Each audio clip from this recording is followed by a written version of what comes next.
مختلف عنوانات پر آپ کے پاس تشریف لاتے رہے اور مختلف عنوانات میں آپ کے گوش گزار کچھ نہ کچھ باتیں کرتے رہے۔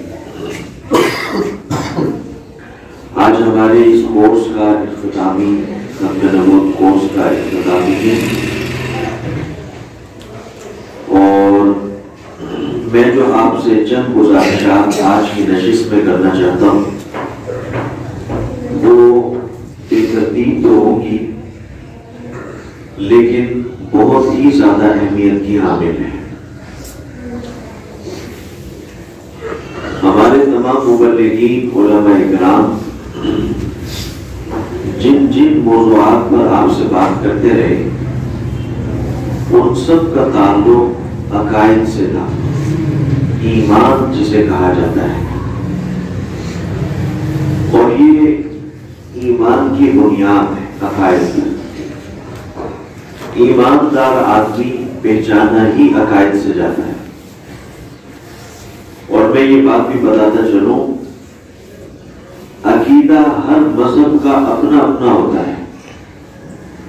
ہم مسلمان ہیں، ہمارے اپنے عقائد ہیں، اس لیے ہم مسلمان کہلاتے ہیں۔ ہندو ان کے اپنے عقائد ہیں، اس عقائد کی وجہ سے وہ ہندو کہلاتے ہیں۔ عیسائی ان کے اپنے عقائد ہیں، ان عقائد کی وجہ سے وہ عیسائی کہلاتے ہیں۔ یہودی ان کے اپنے عقیدے ہیں، نظریے ہیں، جن کی وجہ سے وہ یہودی کہلاتے ہیں۔ تو جو بھی آپ لے لیں، ہر مذہب دین ملت کا، چاہے وہ حق پر ہوں یا باطل ہوں، تو یاد رکھیں ان کے اپنے اپنے نظریات ہیں۔ ہم مسلمانوں کے بھی عقائد ہیں، نظریات ہیں، اور ان کو سیکھنے کی ضرورت ہے۔ ہماری کمی کوتاہی یہ ہے کہ ہمیں اپنے عقیدے کے بارے میں معلوم نہیں۔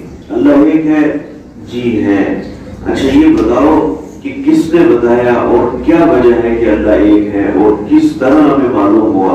یہ چند سوال کر لیے جائے تو آگے اس کو پتہ نہیں ہوگا۔ بس اتنی معلومات ہے کہ اللہ ایک ہے، آگے کیسے ایک ہے یہ کچھ معلوم نہیں۔ کیا صفات ہیں، کیا ذات ہے، اس ذات اور صفات کے بارے میں کچھ معلومات نہیں۔ انبیاء کے بارے میں اتنا تو ایمان ہے کہ انبیاء علیہ السلام سب ان پر ایمان ہے، لیکن ان کے بارے میں تفصیل میں جائیں تو کوئی معلومات نہیں۔ اتنا تو معلوم ہے کہ نبی صلی اللہ علیہ وآلہ وسلم اللہ تعالیٰ کے آخری نبی ہیں، لیکن یہ آخری نبی ہونے کا عقیدہ ہے کیا یہ معلوم نہیں۔ تو ہم مسلمان عقائد کے حوالے سے بہت کمزور ہیں، اور اس درس میں، اس کورس میں کوشش کی گئی کہ عقائد کے حوالے سے آپ کو دو چار باتیں بتا دی جائیں۔ اس کی اہمیت کیا ہے، عقائد کی اہمیت کیا ہے؟ تو حضرت شیخ سرفراز خان صفدر رحمۃ اللہ علیہ وہ اپنی مسجد میں درس دیا کرتے تھے، تو ان کے دروس کو جمع کیا گیا، اس کتاب کا نام رکھا ذخیرۃ الجناب۔ اس میں حضرت نے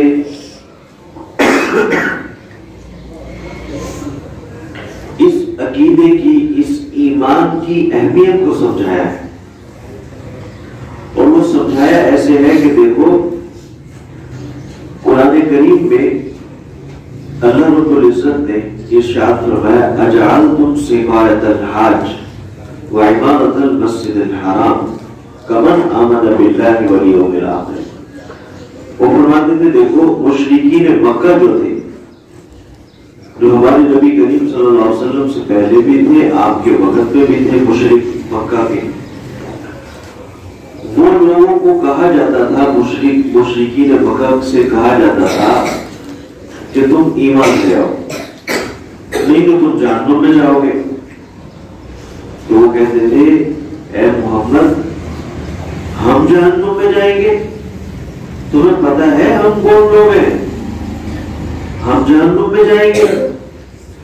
ہم تو وہ لوگ ہیں جنہوں نے بیت اللہ کی تعمیر کی ہے. ہم تو وہ لوگ ہیں جو حاجی حج کرنے آتے تھے، ہم ان کو پانی پلایا کرتے تھے. ہم تو وہ لوگ ہیں جو مہمان نوازی میں کسی قسم کی کسر نہیں چھوڑتے، کھانے کھلاتے ہیں، لوگوں کو جناب سہولیات دیتے ہیں، حاجیوں کی خدمت کرتے ہیں. سب سے بڑھ کر بیت اللہ بنانے والے ہم لوگ. کیا ہم جائیں گے جہنم میں؟ یہ مشرک لوگ کہتے تھے کہ ہم جائیں گے جہنم میں. تو اللہ تعالیٰ نے صاف فرما دیا کہ دیکھو، جب تمہارے پاس ایمان نہیں ہے، تم اللہ کو نہیں مانتے، رسول اللہ صلی اللہ علیہ وسلم پر ایمان نہیں ہے، تو واقعتاً تم جتنے بڑے بڑے کام کر لو پھر بھی تم جہنم میں جاؤ. تمہارا ایمان ہی نہیں ہے. تو پتہ چلا ایمان ایک بڑی مضبوط چیز ہے.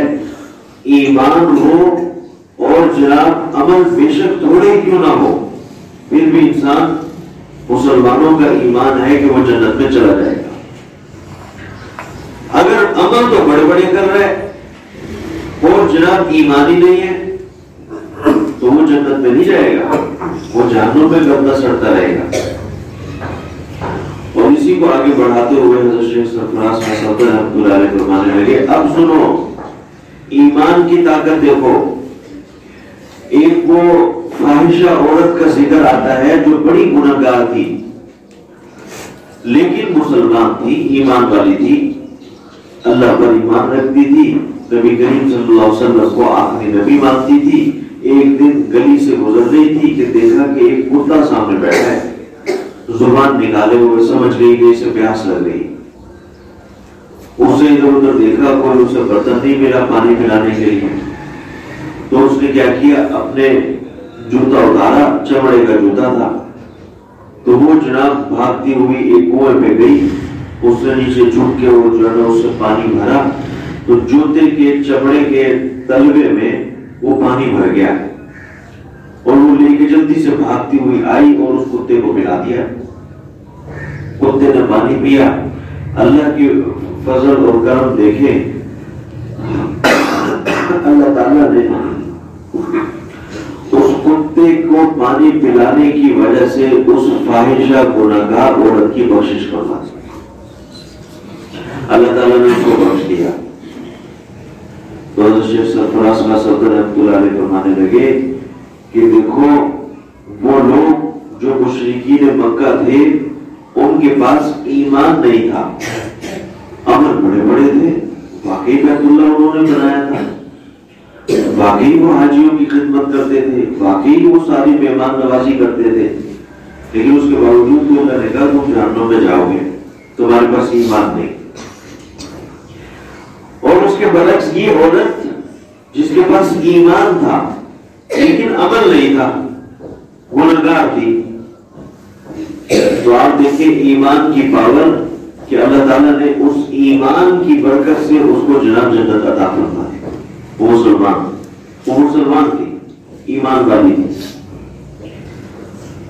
تو جہاں جہاں قرآن کریم میں اللہ رب العزت نے جنت اور اہل جنت کا تذکرہ کیا ہے، جنت کی نعمتوں کا ذکر کیا ہے، قرآن کریم میں جہاں جہاں جنت کا ذکر آیا ہے وہاں وہاں یہ بات آئی ہے کہ دیکھو ایمان اور عمل صالح اختیار کرو. ایمان درست ہوگا اور نیک عمل کرو گے تو جنت میں چلے جاؤ گے. تو ہمارا یہ درس ہوا، ہمارا یہ 6 روزہ نشست ہوئی. اس نشست میں کوشش کی گئی کہ ایمانیات کو بتایا جائے. ایمان ہے کیا؟ ایمان کس پہ رکھا جانا چاہیے؟ ایمان کہتے کسے؟ یہ کوشش کی گئی کہ ان چیزوں کو بتایا جائے. آج کی اس نشست میں چند منٹ میرے پاس باقی ہیں. میں عام طور پر جو قادیانی اشکالات کرتے ہیں اور ہمارے مسلمان بھائیوں کو اور اشکالات کے ذریعے سے دھوکہ دینے کی کوشش کرتے ہیں، میں بس وہ 1 2 3 اشکالات ذکر کروں گا اور پھر اجازت چاہوں گا. ایک مشہور اشکال جو ابھی ہم سے تقریباً 1 2 مہینے پہلے کی بات ہے، کراچی یونیورسٹی کی ایک اسٹوڈنٹ ہے، انہوں نے رابطہ کیا مفتی صاحب ہمارے ساتھ ایک قادیانی لڑکی پڑھتی ہے، اس قادیانی لڑکی نے چند سوالات کیے ہیں کہ یہ سوال پوچھو اور جواب دو، تو میں آپ سے پوچھنا چاہتا ہوں۔ چلے ٹھیک ہے، جواب دے دیتے۔ تو اس میں یہ سوال تھا کہ تم مسلمان کہتے ہو کہ حضور نبی کریم صلی اللہ علیہ وسلم اللہ تعالیٰ کے سب سے آخری نبی ہیں، ہم سب کا ایمان ہے حضور صلی اللہ علیہ وسلم اللہ کے آخری نبی ہیں۔ تو پھر وہ کہنے لگا قادیانی کہ بھئی یہ بتاؤ کہ تم یہ کیوں کہتے ہو کہ آخر میں عیسیٰ علیہ السلام بھی آئیں گے؟ وہی جب آخر میں عیسیٰ علیہ السلام آئیں گے تو پھر تو جناب عیسیٰ علیہ السلام آخری ہوئے، حضور تو آخری نہ ہوئے علیہ السلام۔ اب آپ دیکھیں کہ ایک عام آدمی جب اس بات کو سنتا ہے تو مجسم اس کو ایک جھٹکا لگتا ہے، ظاہر بات تو ٹھیک ہے، ہم علماء سے یہ بھی سنتے ہیں کہ عیسیٰ علیہ السلام قرب قیامت میں آخر میں آئیں گے، اور جب وہ آخر میں آئیں گے تو آخری تو وہ ہوئے۔ پھر علماء اکرام جناب حضور صلی اللہ علیہ وسلم کو آخری کیوں کہتے ہیں؟ تو اس طریقے سے یہ دھوکہ دینے کی کوشش، اس کو سمجھ لیں گے تو فوراً سمجھ میں آ جاتی ہے بات۔ جس کو معلومات نہیں ہوگی اپنے ایمان کے متعلق تو وہ جناب ان کے دھوکے کا شکار ہو جائے گا۔ بعض لوگ ہم سے پوچھتے ہیں کہ یہ قادیانی کام کیسے کرتے ہیں؟ تو یہ کام کرتے ہیں، آپ کے ساتھ بیٹھ جائیں گے، آپ کو معلوم نہیں ہوگا کہ یہ قادیانی ہے، کیونکہ چہرے پہ تو لکھا نہیں ہوتا کہ یہ قادیانی ہے۔ اب وہ بیٹھا بیٹھا جناب ایسے انداز میں بات کرے گا کہ آپ کے دل پہ ایک شک ڈال دے گا، یار یہ مولانا لوگ عجیب لوگ ہیں، مولوی لوگ عجیب لوگ ہیں، یہ عجیب عجیب دو دو باتیں کرتے ہیں۔ اب اس کو سامنے والے کو نہیں پتا یہ قادیانی ہے، اب یہ بیٹھے بیٹھے بڑے تسلی سے یار یہ کیونکہ علماء کرام کے خلاف مہم چلانا یہ ان کی مہم کا حصہ ہے۔ یہ مولوی لوگ بڑے عجیب لوگ ہیں، یہ تو جناب پتہ نہیں کیا بات، سمجھ میں نہیں آتی کیا بات کرتے ہیں۔ پہلے کہتے ہیں حضور آخری نبی ہے، پھر کہتے ہیں آخر میں عیسیٰ علیہ السلام کے آئیں گے۔ یہ تو بڑی عجیب سی بات ہے، یہ تو بڑی عجیب سی بات ہے، سمجھ میں نہیں آ رہی یہ بات۔ اب سامنے والا جو شخص ہوتا ہے اگر اس کو معلومات نہ ہو تو وہ اسی وقت دھوکے میں پڑ جاتا ہے۔ ہاں یار یہ تو وہ آگے بڑھ کر دو باتیں اور کرتے ہیں، ہاں جی ان کو تو اور کوئی کام ہی نہیں ہے، پتہ نہیں دین میں کتنی باتیں انہوں نے بنا دی۔ یاد رکھیں عقائد پر کوئی دوسری بات قبول نہیں کی جا سکتی، لیکن یہ جو نامعلوم افراد ہوتے ہیں جو دین سے واقفیت نہیں رکھتے اور وہ جناب ان کے دھوکے کا شکار ہو جاتے ہیں۔ اب اس کو سمجھ لیں، ہمارا ایمان یہ ہے کہ انبیاء کے سلسلے میں سب سے پہلے نبی سیدنا آدم علیہ السلام تشریف لائے۔ حضرت آدم علیہ السلام کے بعد یہ سلسلہ چلتا رہا، 100 لاکھ انبیاء علیہ السلام تشریف لائے۔ آخر میں اسی سلسلے میں سب سے آخر میں اللہ تعالیٰ نے ہمارے نبی صلی اللہ علیہ وسلم کو آخری نبی بنا کر بھیجا ہے۔ اب ہمارا ایمان ہے، یہ بات یہ جملے غور سے سنیں، اب ہمارا ایمان ہے کہ اس سلسلے نبیوں کے اس سلسلے میں حضور نبی کریم صلی اللہ علیہ وآلہ وسلم اللہ تعالیٰ کے سب سے آخری نبی ہیں۔ حضور نبی کریم صلی اللہ علیہ وآلہ وسلم انبیاء کے سلسلے میں سب سے آخری نبی بن کر تشریف لائے، اور ہمارا ایمان ہے کہ اللہ تعالیٰ نے اب نبوت دینا بند کر دیا، اب کسی کو نبی نہیں بنائیں گے، اور ہمارا ایمان ہے کہ اب کوئی دنیا کا مائی کا لال نیا نبی نہیں بنایا جائے گا۔ نیا نبی، یہ لفظ یاد رکھنا، نیا نبی۔ ہمارا ایمان ہے نبیوں کے بعد، حضور صلی اللہ علیہ وسلم کے بعد اب کسی کو نئی نبوت نہیں دی جائے گی، نیا نبی نہیں بنایا جائے گا۔ باقی رہی بات عیسیٰ علیہ السلام کی، وہ کوئی نئے نبی تھوڑی ہوں گے، وہ تو پہلے سے اللہ کے نبی ہوں گے، اور یہ تھوڑی ہوگا کہ جناب وہ آئیں گے تو انہیں نبوت دی جائے گی، یہ تو کہیں بھی نہیں لکھا، کسی نے نہیں کہا۔ حضرت سیدنا عیسیٰ علیہ السلام تو پہلے سے اللہ کے نبی ہوں گے. حضرت سیدنا عیسیٰ علیہ السلام وہ ہمارے نبی صلی اللہ علیہ وسلم کی پیشن گوئی کے مطابق تشریف لائیں گے. شاہین ختم نبوت عالمی مجلس صاحب ختم نبوت کے مرکزی رہنما حضرت مولانا اللہ وسائل صاحب دامت برکاتہ عالیہ فرمانے لگے کہ صرف عیسیٰ علیہ السلام نہیں، اب اگر سارے نبی بھی دوبارہ اس دنیا میں آ جائیں تو پھر بھی ہمارے نبی کی ختم نبوت کے عقیدے میں کوئی فرق نہیں پڑے گا. ہمارا ایمان، عقیدہ، نظریہ جو کا تو برقرار رہے گا. سیدنا عیسیٰ علیہ السلام کے آنے سے حضور کی ختم نبوت پر کوئی فرق نہیں پڑے گا. آپ نبیوں کے اس سلسلے میں آخری نبی ہی کہلائیں گے. بس یہ اللہ کا ایک نظام ہے کہ عیسیٰ علیہ السلام اس وقت جو حالات پیش آئے وہ آسمان پر تشریف لے گئے، اور آسمان سے پھر حدیث میں آتا ہے کہ ان عیسیٰ لم یمت وَإِنَّهُ رَاجِعٌ إِلَيْكُمْ قَبْلَ يَوْمِ الْقِيَامَةِ. یاد رکھو وہ فوت نہیں ہوئے، وہ قیامت سے پہلے پہلے واپس آئیں گے، امت کے جرنیل کی حیثیت سے واپس آئیں گے، حضور صلی اللہ علیہ وسلم کے امتی کی حیثیت سے واپس آئیں گے، اور آپ علیہ السلام کے دین کو آگے آ کر اس کی تبلیغ کریں گے، اس کی تشریح فرمائیں گے، فیصلے قرآن و سنت کے مطابق کریں گے.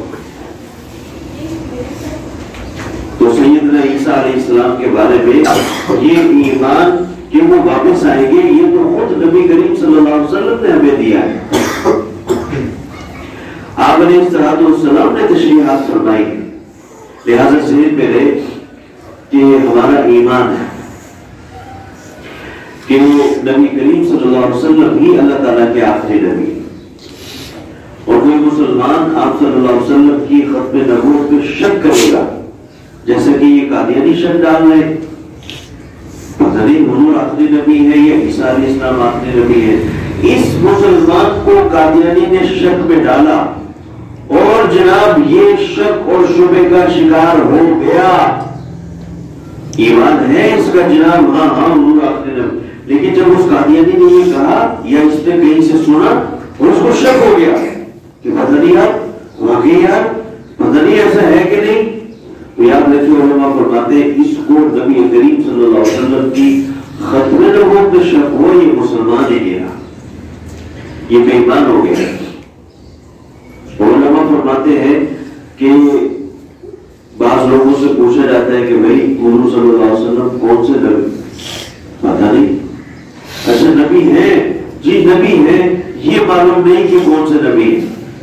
تو علماء فرماتے ہیں کہ اس کا بھی ایمان سے کوئی تعلق نہیں. یہ جاننا بھی ضروری ہے کہ حضور اللہ کے نبی ہیں، اور یہ جاننا بھی ضروری ہے کہ حضور صلی اللہ علیہ وسلم اللہ تعالیٰ کے آخری نبی ہیں. ایماندار ہونے کے لیے یہ چیزیں ضروری ہیں. میں نے مختصر انداز میں آپ کو بات کی کہ ہمارا ایمان ہے نبی کریم صلی اللہ علیہ وسلم اللہ تعالیٰ کے آخری نبی. آپ کے بعد کوئی نبی نہیں آئے گا. اچھا یہ جو جملہ ہم کہتے ہیں آپ کے بعد کوئی نبی نہیں آئے گا، اس کا مقصد یہ ہے کہ آپ کے بعد اللہ کی ذات کسی کو نبی نہیں بنائیں گے. نبوت اللہ تعالیٰ دیا کرتے تھے، اب اللہ تعالیٰ نے نبوت حضور صلی اللہ علیہ وسلم کے بعد دینا ہی بند کر دیا. اب آپ کے بعد کسی کو نبوت نہیں ملے گی. باقی رہی بات سیدنا عیسیٰ علیہ السلام کی، تو انہیں نبوت نہیں دی جائے گی، وہ تو حضور صلی اللہ علیہ وسلم کی پیشن گوئی کے مطابق اس دنیا میں تشریف لائیں گے. اسی پرچے میں اب دوسرا سوال اس طریقے سے آیا. وہ ہماری بہن کہنے لگی مفتی صاحب یہ بتائیں، اس قادیانی نے یہ پوچھا ہے کہ بھائی یہ جو تم ہمارے بارے میں علماء سے پوچھتے ہو کہ یہ لوگ کیسے ہیں قادیانی اور پھر صحیح، تو علماء کا تو کام ہی کافر بنانا ہے. علماء کرام کا ان کا تو کام ہی مولویوں کا آپس میں ایک دوسرے کو لڑانا ہے. تو تم